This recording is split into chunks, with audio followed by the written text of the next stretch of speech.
From the WKYT studios in Lexington, this is Kentucky Newsmakers with Bill Bryant. Good morning from WKYT News. The Interim Superintendent of Fayette County Schools is here as we look at key issues in Lexington schools, including redistricting and the search for a permanent leader for the large district. Marlene Helm, Dr. Helm with us shortly. But first, the Kentucky legislature ended its session now. It got a lot done in the final days. There's a comprehensive approach on the books now to deal with Kentucky's deadly heroin epidemic. Lawmakers also stopped an automatic drop in the state gasoline tax that some wanted, but others said would have made it difficult to maintain the roads. The legislature also dealt with child safety car seats and enacted a law to protect dating partners in violent situations. They did not get around to dealing with the state's underfunded retirements. A statewide smoking ban passed the House and failed in the Senate, and there was not enough support to get the issue of local option sales taxes on the ballot. Joining us now, Democratic State Representative Rita Smart of Richmond and Republican Brad Montel of Shelbyville. Representatives, thanks for coming. We appreciate it very much. Good morning. Thank you. Thank you. A lot of observers say the legislature ended up getting a lot done at the last minute. How would you rate the session as a whole, Representative Smart? Well, I guess the morning after I might have rated it one way, but after I got home and thought about it, and historically the short session is designed to take up and finish up things that we started the year before in the long session.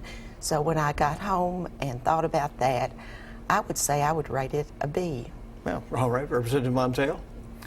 Well, Bill, we left a lot on the table. We did get a lot done in those last hours of the session, but we left a lot on the table. I'm probably about a C. Okay.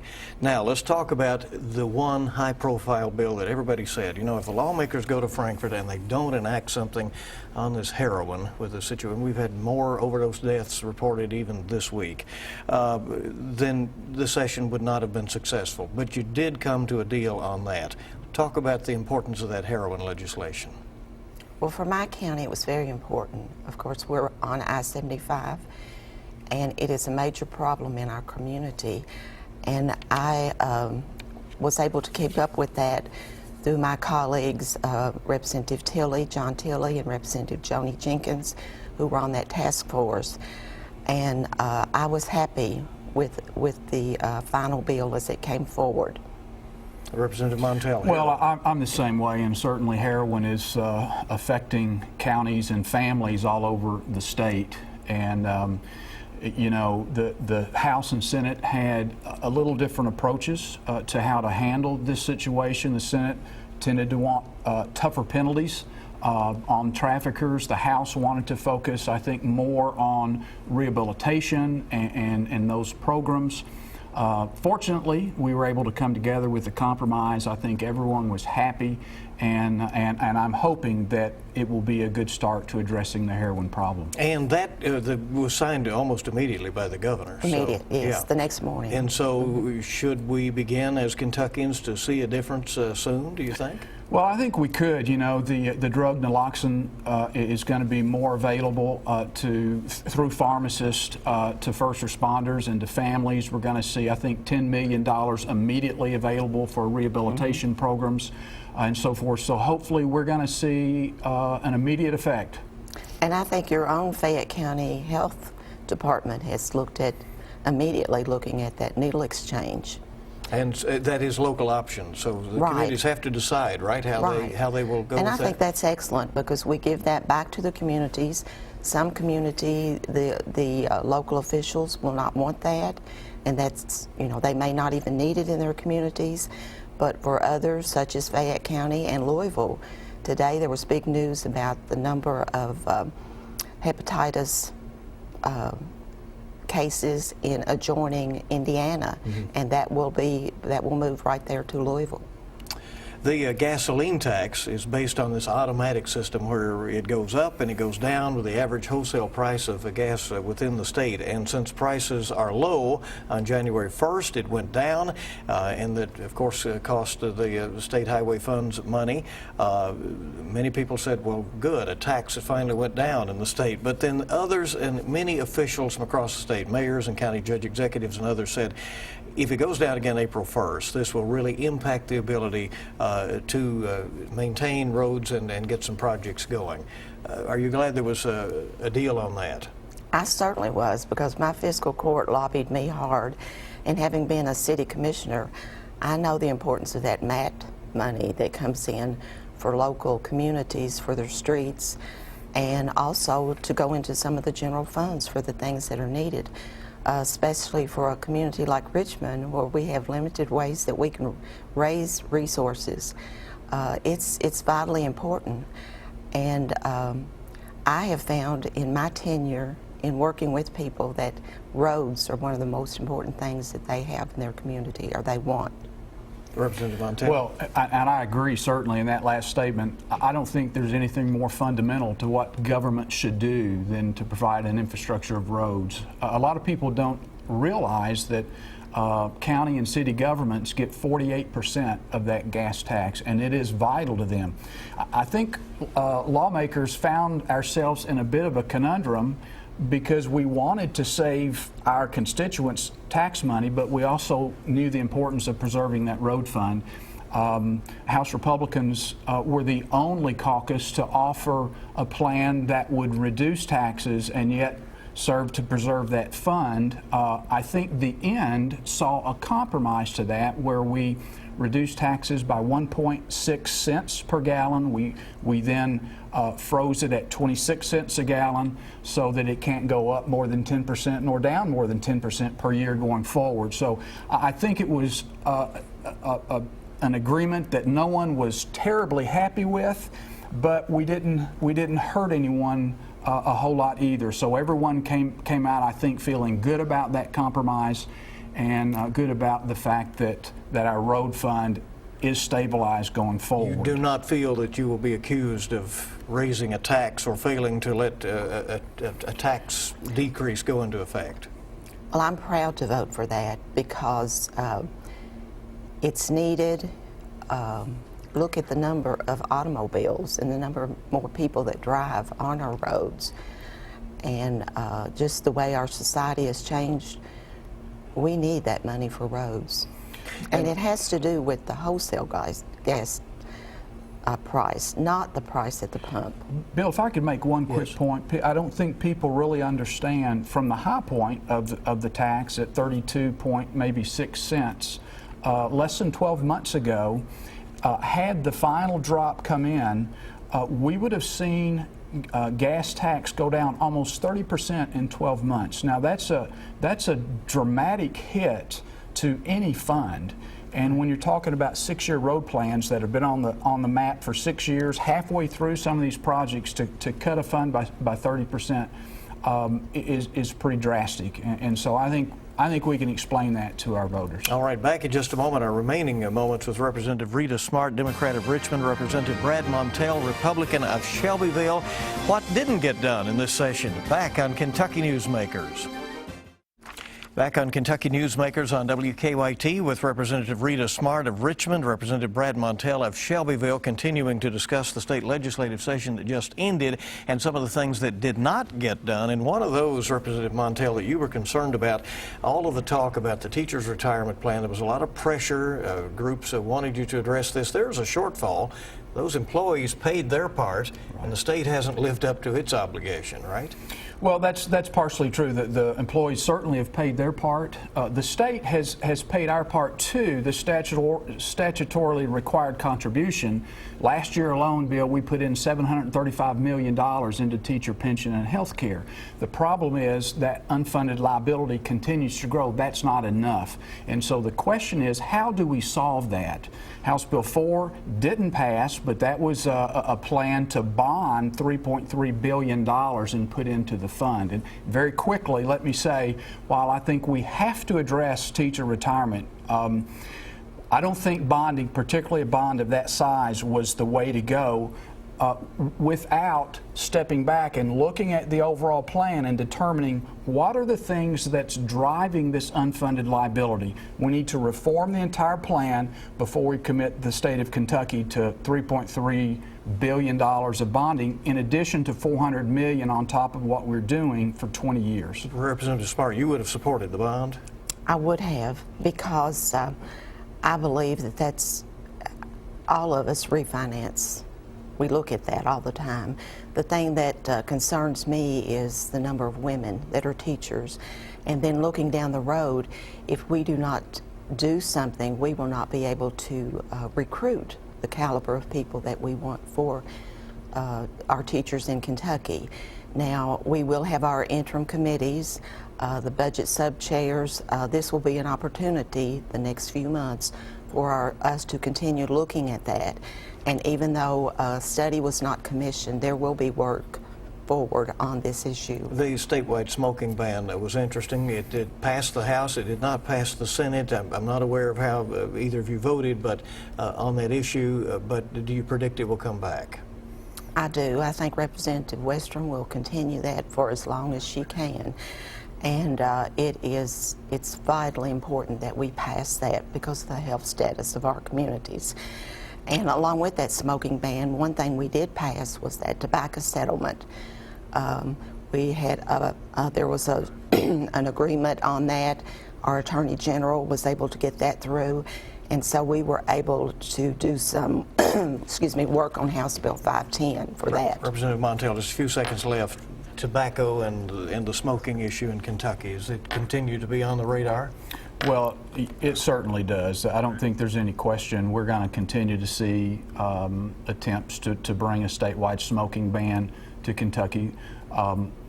Whether that's the approach that the state and the legislature wants us to take in the future, I guess we'll have to see, but it's not going away. All right. Thanks so much for coming. We appreciate it very much. Representative Rita Smart, Democrat of Richmond, Representative Brad Montel, he's a Republican from Shelbyville. And we're back with the Interim Superintendent of Fayette County Schools, Dr. Marlene Helm, on Kentucky Newsmakers in a moment.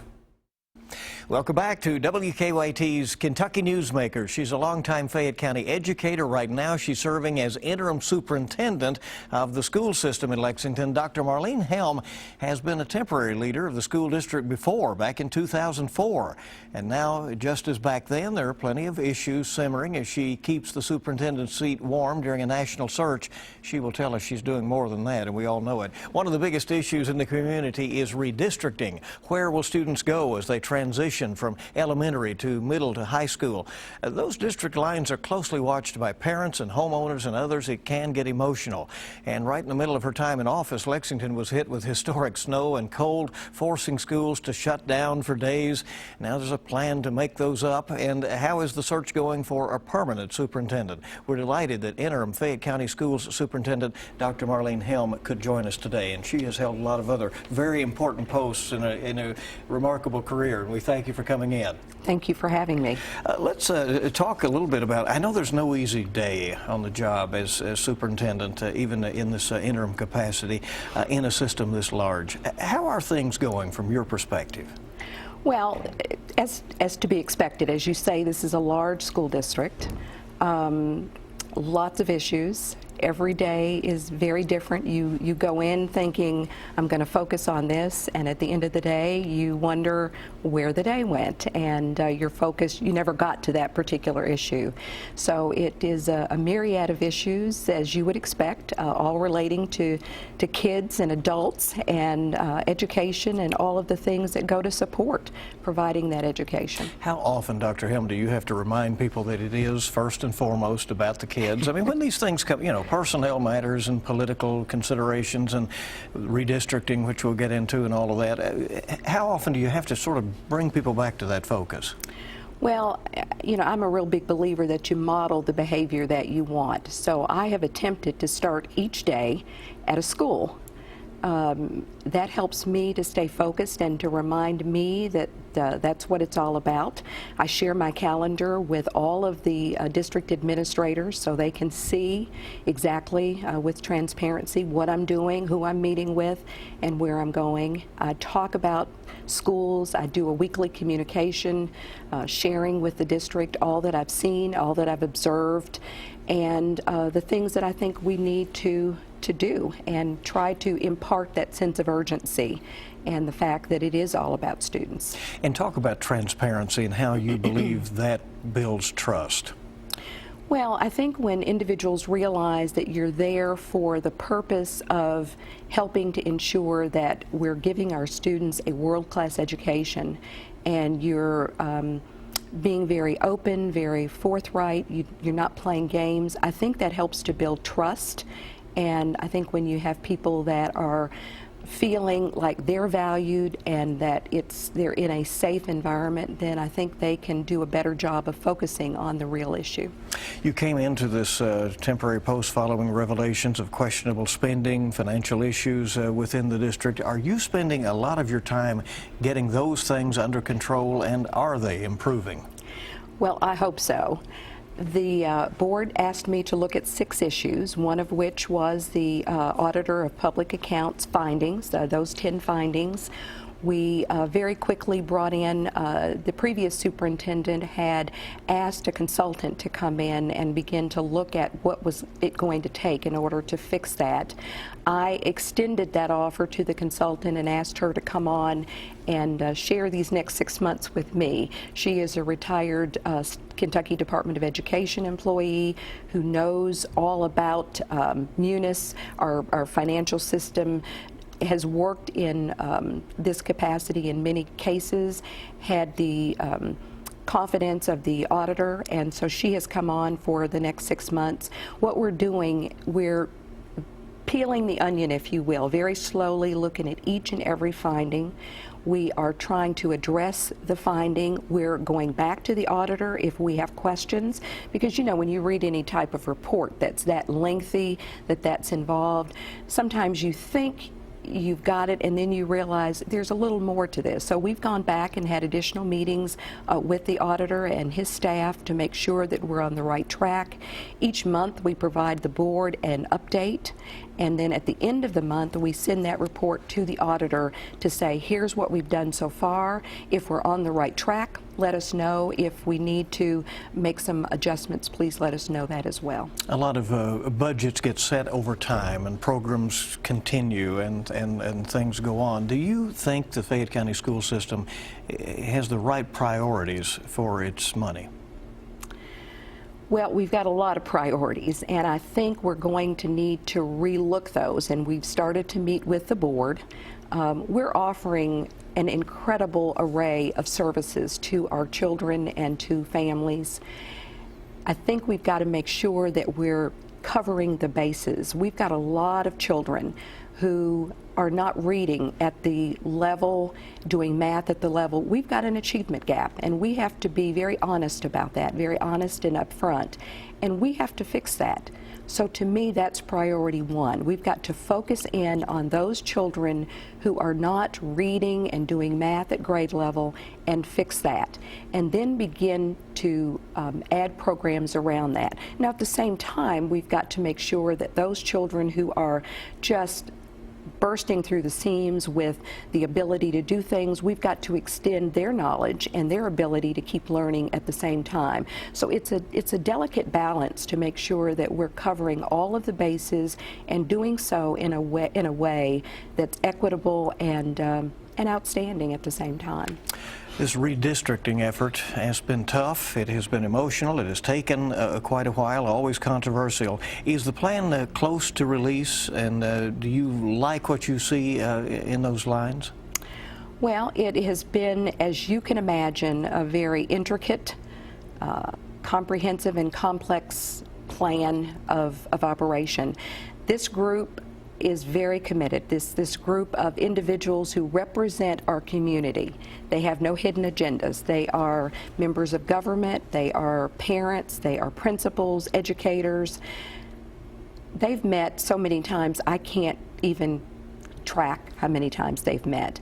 They met last evening and plan to meet one more time after spring break. April 8th, I believe, is the date. And at that time, they will make sure that they've got all of the finishing touches to the plan. What are the goals in drawing those lines? Well, they were given some priorities and parameters to keep in mind, some guidelines, if you will. They wanted to do as much as they could to give Lexington the ability to have kids go to school closest to their home. That's not always possible because we don't really have neighborhood schools in all of our various neighborhoods, and we're growing, it seems, in areas that we don't have schools because Lexington is, you know, is expanding outward. They wanted to look at the economic levels of students who are attending the schools. They were hoping to be able to balance that a little bit. They're now looking at feeder patterns to make sure that children who go to school together at the elementary level have the opportunity to feed into the same middle school and then into the same high school to allow for some consistency and continuity and program planning there. So when you're trying to keep all of those things in balance and all of those things in mind, every once in a while you run into a bump in the road. So very challenging. I mean, Very challenging. And you said this is the case across the country when major school districts especially start to draw those lines, and in this case new schools coming online That's as well. true. Those are major factors in what can create a lot of angst. That's true. In 2016, Fayette County will open 2 new elementary schools, one on Georgetown Road and one in the Hamburg area, because again, those are the 2 areas right now that are just outpacing any other area within our community. So we'll open 2 new elementary schools. To do that, we had to look at almost all of the elementary schools in order to constantly continue to shift the population into the schools, again, to try to keep that healthy balance. And the next year we'll be opening a new high school, and we had to, this committee had to also consider that. What is that going to look like as well? And that's along Winchester Road. That's along Winchester Road, yes. Dr. Helm, you know, how do you ensure that here's this brand new sparkling school, you know, in one part of town, and then there are other schools that have been around that may need renovations or they need to be kept up to date? I mean, it is a true balancing act, isn't it? It is true. Fayette County is so blessed. I've had the opportunity in the interim between since I was last here to do some traveling, to serve as a consultant, and to go to other parts of the country. And I am always just absolutely amazed and also very, very proud that Lexington, Fayette County has such a wonderful set of schools. They keep the schools up. The maintenance is incredible. We have an awesome operation and maintenance team, and we have a schedule, so we know exactly, we can tell you exactly when a school is up for renovation. We can tell you exactly when a school is up for renewal or any other type of work, and so that way we can ensure that we're not just guessing, we're not just cherry picking, if you will. We know exactly when a school is up for renovation. Right in the middle of your time serving as the interim superintendent, there came a very tough end of winter around here. Bitter cold, of course, the snow and the slick roads, and one day you apologized for the notification as to the way parents were informed about the school closing. It was rough there for a few weeks, wasn't it? Well, on day 3, the honeymoon was over, if you will. Being from Buffalo, New York, I look at snow and bad weather perhaps a little bit differently than others. And on that particular day, if you remember, it wasn't the snow, it was the cold temperature. And Fayette County has a very strong snow policy, but really did not have anything in writing to deal with cold temperatures. In fact, as we looked around, I think Woodford County was the only county close to us that had a very, very strong and firm policy on temperature. So we had to kind of make it up as we went along. I was not familiar with the way that parents were now being informed of changes, and we informed the parents in the evening. Many parents woke up in the morning not thinking to check to see if the decision had been reversed, even though I had said we reserved the right to make a change. So we learned our lesson, and that was good, and we went on from there. And I have no problem apologizing. If I've made a mistake, I don't feel that that's a bad thing to do. Again, I'm trying to serve as a role model for our kids and community. And a good one. Do you anticipate with these extended days that have been put in on April 20th that will work well from April 20th 20th until the end of school. And were there some other alternatives that were discussed? Oh yes, there's always alternatives. Right. There were 7 alternatives.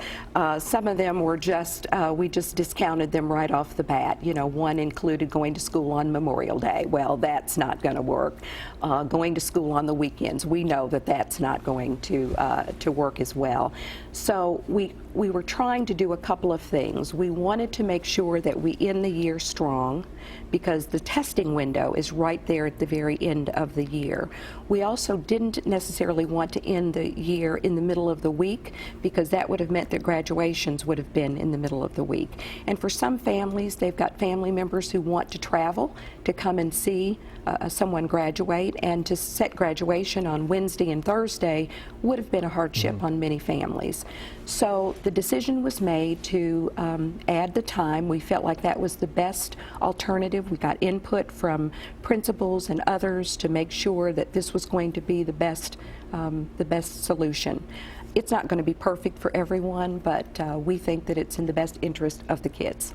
Before you took the temporary position, you ruled yourself out as a potential long-term superintendent. So how's the search progressing for your successor? Very well, I hope. Yeah. They are just about ready to put together the profile of this magnificent person that Fayette County is looking for, and with the hopes of getting the vacancy announcement out, and with the hopes of being able to do interviews and make a decision sometime in June, so that July 1 I can exit stage left and they can enter stage right. Will you stay if they don't have somebody in place?